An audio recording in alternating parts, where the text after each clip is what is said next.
aloittaa tämän homman. Pesonen vastaan Stepanek. Ja Stepanek hoitaa. Stepanek hoitaa tämän.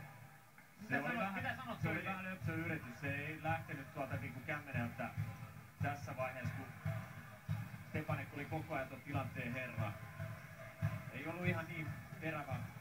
Vähän oikeastaan kuvat koko Pesosen iltaa tuo suoritus. Ja sitten Jakub Klepis on Tšekin ensimmäinen ampuja. Klepis vastaan Iiro Tarkki. Klepis harhautukset ja ohi.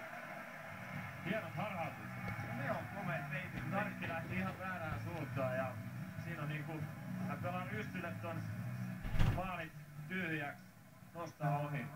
Saa jo nostettua ton patja yli, mutta ei maali. Ja Hyvä. sitten Suomelta Perttu Lindgren. Toinen ampuja Lindgren vastaa Stepanek. SM Liigan pistepörssin ykkösnimi Lindgren tulee ja tavoittelee yläkulmaa ja vetää ohi. Ja siinä oli vaan huono. Yksinkertaisesti veto ei ole niin tarkka, että siellä on räpyläpuolella hirveästi tilaa ja ihan oikein Perttu sinne lähtee hakemaan, mutta ei osu kohille.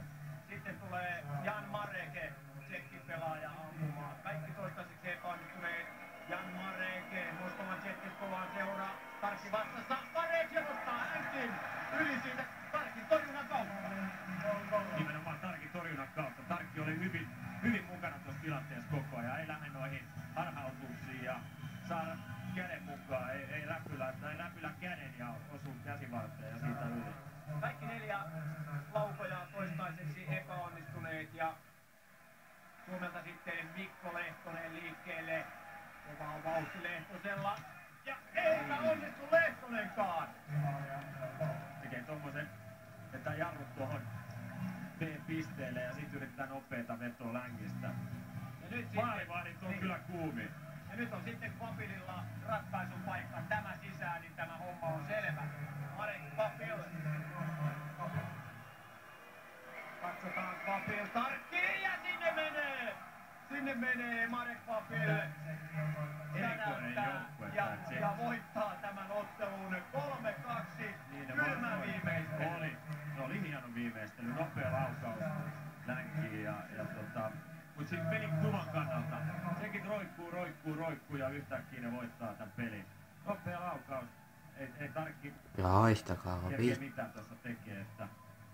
Ja niin, Kvapilhan teki tässä ottelun avausmaalin myöskin, elikkä näin se meni. Tšekki voittaa rangaistuslaukauksilla 3-2 ja selostamo kiittää tästä jääkiekkoehtoosta. Tämä oli vauhdikas, kiitoksia Kölli ja vielä studioon tämän jälkeen.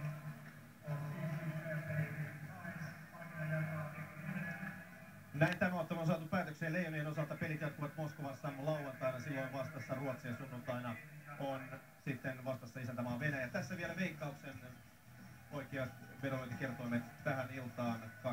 2-3 siis tänään loppulukemat. Mutta jälkianalyysit ja kommentit tämän illan ottelusta, ne löytyvät illan tulosruudusta sekä totta kai Maikkarin nettisivuilta. Ja MTV3 Maxilla jääkiekkotarjonta se jatkuu vielä tänä iltana. Luvassa on kattava kooste ottelusta Ruotsi-Venäjä, mutta tässä vaiheessa kiitoksia sinulle Wallenheimon Hannu Aravirta. Tästä jatketaan sitten lauantaina meidän osalta kello 13.